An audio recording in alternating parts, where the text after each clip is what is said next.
Well, everything is in divine order, isn't it? Everything. Your finger on the X if you want that screen. It'll leave in a minute. I want to thank every one of you for being here today. I know that many of you knew that Lynn was going to speak to us. She asked me in advance, and for being here on this special day, and for uh, hearing what she had to say. It was just, she's just a marvelous person as well, and I just care so much for her. It's a joy to work with her almost on a daily basis, and she's she's just a cracker. You know, she can do whatever she sets her mind to. She's really something special. Well, I got to thinking about this in a sort of a little tiny panic mode this morning when I realized, some people have one word for the third week of Advent, and some people have another. I wonder if I'm using the one for the third week of Advent that, because it could be either joy or love. They get switched out. Love, peace, joy, love. Love, peace, joy, and one other one. Love, peace, joy.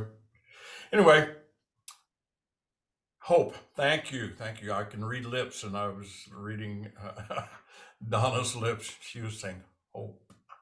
So that's good. I couldn't remember it. Well, I chose the calendar on the internet that says that today the Advent word is joy. And I thought, I don't know if that's the word that I would choose for this situation for all of us. But what is joy? Joy is something that takes place in all of our lives, and I wanted to talk just a minute about that. A lot of people confuse happiness and joy.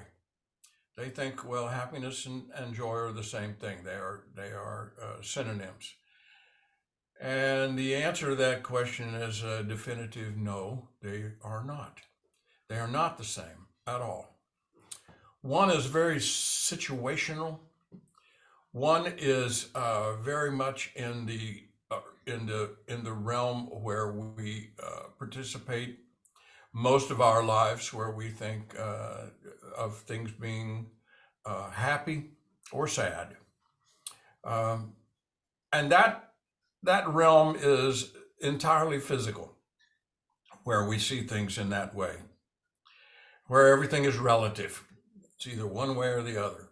There is darkness and there is light, and there is peace and there is love. There is hot and there is cold. I'm going to stop right there. Darkness and cold. What are they? Some people say, well, darkness is the opposite of light.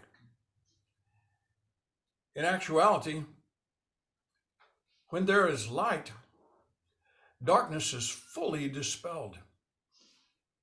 So is darkness anything that is real, or is it simply the absence or the perceived absence of light? When we shine a candle into the darkness disappears because the darkness is not real. The darkness is simply an aspect of light, because everything has to it in this realm degrees. There's degrees of darkness, degrees of more darkness, shadows. We see this falling as we watch the sun appear to go down at nighttime, as nighttime approaches. But something that we have to remember is that the sun, the light that we experience in this realm, is always present.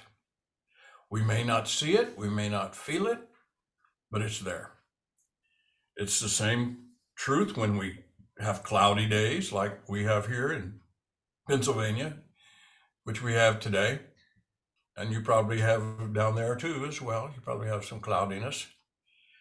And does that mean, oh, the sun is not present, the sun is not shining? Well, we all know that's not the truth. Just get on an airplane and get above the clouds, and suddenly it's like, wow, what a world up here.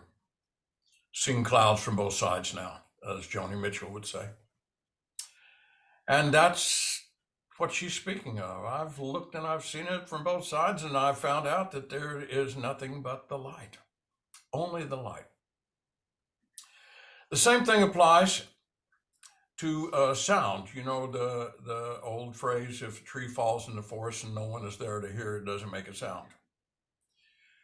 It depends on how you define sound. If you define sound as the perceiver of the waves that are the sound waves that are occurred from that, and there is no perceiver, then there is no sound as we think of it as perceivers. But it is really there and really present.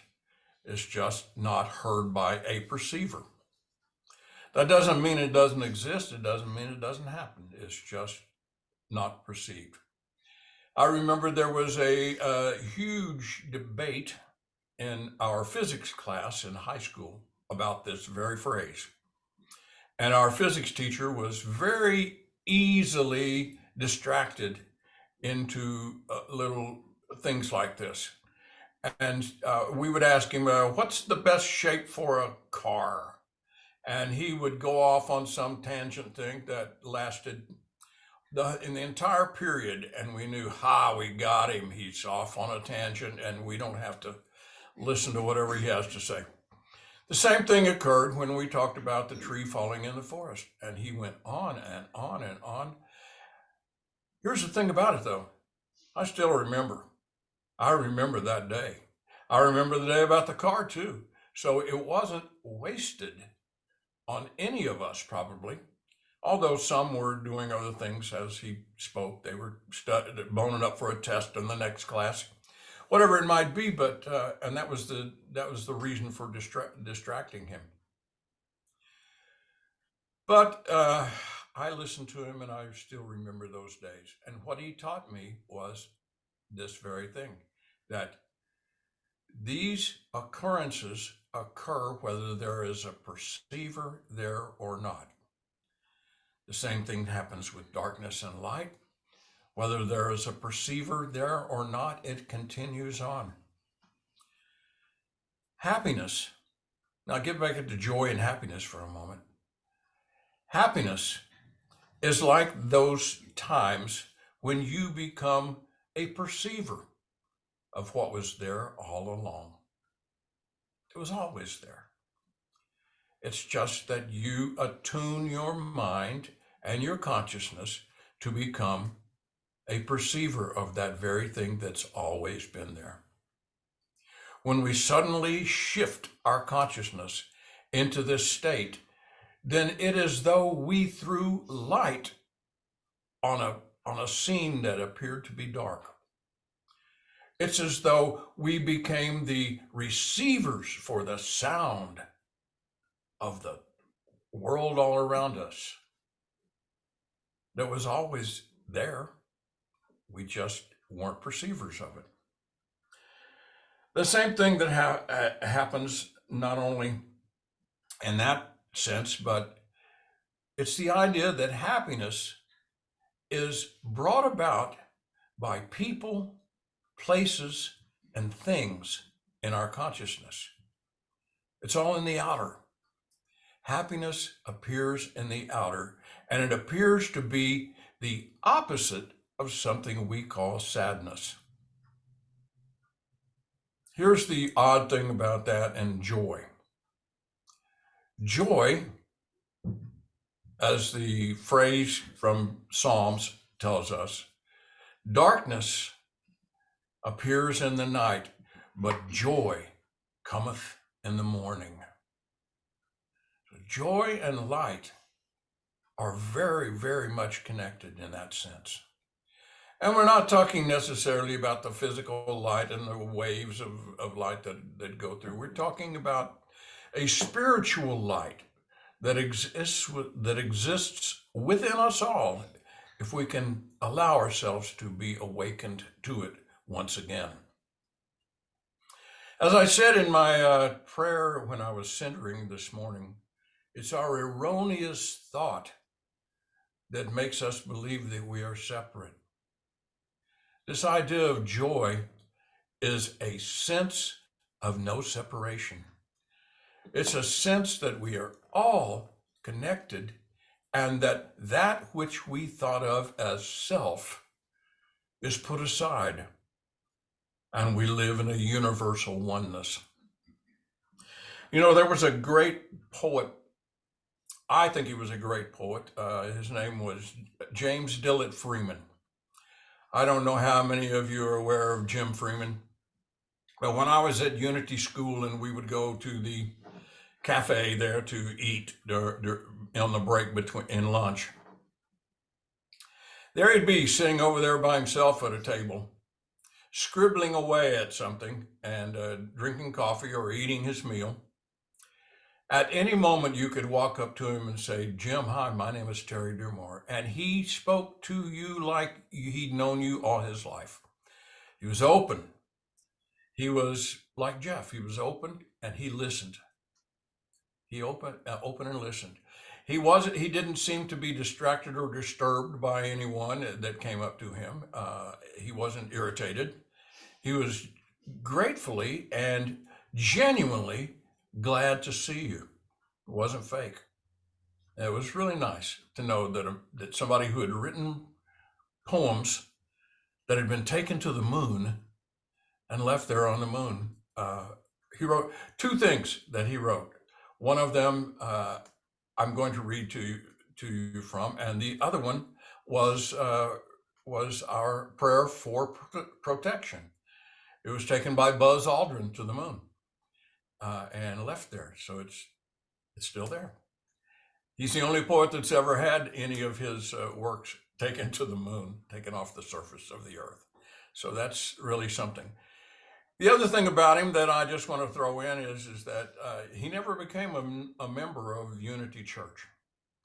He always stayed free. He believed, he wrote books about unity. He wrote one called The Story of Unity. He wrote 30 books altogether, and most of them were volumes of poetry. But he was really something. And he didn't bother to accept one congregation. He was a member of all congregations. He was truly unified in that sense. Joy, on the other hand, is an overwhelming peace and unfailing faith. It's there for you at any moment that you wish to access it. Always there. Happiness will fail you from time to time. By the way, just once again, I'm just going to throw an aside in here. When Thomas Jefferson originally wrote that famous phrase for us about in the Declaration of Independence, he originally had it stated that all men were created equal and so forth, and the last part of it is that it was the pursuit of property. And someone came along and said, I don't think that's gonna, that's not gonna set well with a lot of people, because a lot of people don't own property in that sense. You might think about changing that. So he changed it to happiness. It's almost, I wish he had said, and the pursuit of joy. But he didn't. He chose happiness. Pursuit of happiness is something in the outer, and it's perfectly fine to pursue happiness. Eventually, if we're lucky, it leads us to joy. So joy was very important in this Advent season. I want to read something that is tied into this, but at the same time that it's tied into us, it's also tied into what's been going on for Lynn and Jeff. And this is a James Dillett Freeman poem. This is the one that I like very much. I've read it many times at uh, different gatherings, remembrance of somebody. And I think it's time for us to do this to bring back our joy to us and awaken to the fact that joy was always there. It's called The Traveler. He has put on invisibility. Dear Lord, I cannot see, but this I know. Although the road ascends and passes from my sight, that there will be no night, that you will take him gently by the hand and lead him on along the road of life that never ends. Along the road of life, he will find it. He will find that it is not death, but dawn. I do not doubt that you are there as here, and that you will hold him dear. Our life did not begin with birth. I love that line. Our life did not begin with birth. It is not of this earth. And this that we call death, it is no more than the opening and closing of a door. And in your house, how many rooms must be beyond this one where we rest momently? Dear Lord, I thank you for the faith that frees, the love that knows it cannot lose its own, the love that looking through the darkness, the shadows, sees that you and he and I are ever one. Isn't that nice? I think that's a beautiful thing to think about. You and he and I are never one. Our birth did not begin here, not on this earth. Finally, I want to read to you, and I'm keeping this very short today because we wanted that room for whatever Lynn had to say about Jeff, and she said it so eloquently and beautifully. This is the poem that was taken. It's called I Am There. It was taken to the moon. Still there on the moon. He wrote this poem when his wife was diagnosed with cancer. His loving wife, just love of his life, James's love of his wife. And so he took her to the doctor, and they performed an operation, and they said, not going to turn out very good. You just have to be prepared for this. So he went home, and he was not happy about this, and he was saddened, and he was deeply, deeply saddened and fearful about what will be. And while he was in the silence, this poem came to him, and he wrote it down and took it back and read it to her. And she said, read this poem to me every day as long as you can. So that's what he did. Do you need me? I am there. You cannot see me, yet I am the light you see by.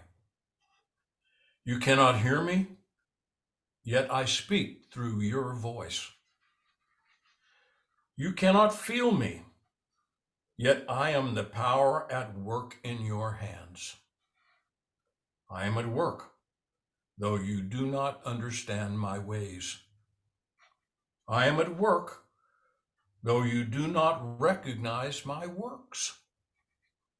I am not strange visions. I am not mysteries. Only in absolute stillness, beyond self, can you know me as I am. And then, but as a feeling and a faith. Yet I am there. Yet I hear. Yet I answer. When you need me, I am there. Even if you deny me, I am there. Even when you feel most alone, I am there. Even in your fears, I am there. Even in your pain, I am there. I am there when you pray and when you do not pray. I am in you and you are in me. Only in your mind can you feel separate from me. For only in your mind are the mists of yours and mine. Yet only with your mind can you know me and experience me. Empty your heart of empty fears. When you get yourself out of the way, I am there.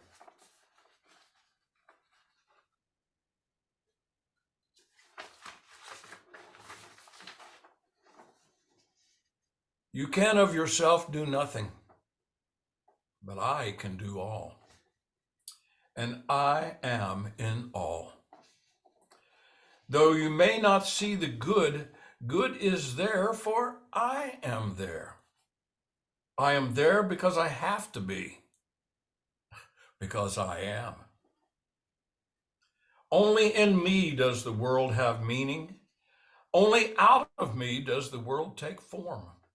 Only because of me does the world go forward. I am the law on which the movement of the stars and the growth of living cells are founded. I am the love that is the law's fulfilling. I am assurance. I am at peace. I am oneness. I am the law that you can live by. I am the love that you can cling to. I am your assurance. I am your peace. I am at one with you. I am. Though you fail to find me, I do not fail you. Though your faith in me is unsure, my faith in you never wavers, because I know you, because I love you, because I am there. One thing I want to have you think about is something that Anton Tesla greatly believed in, and that is energy. He knew that one of the laws of energy, one of the basic laws of energy, is that it cannot be destroyed. It can only be transformed. Each of us is a vessel of life. Life, as we call it, is a form of energy. Otherwise, as I stated once in a talk, we're just meat puppets. But that is not necessarily true. We're more than that. We are living, breathing expressions of oneness. Oneness that will never change, never die, only be altered as we grow and transform. God bless each and every one of you. Merry Christmas next week. See you soon.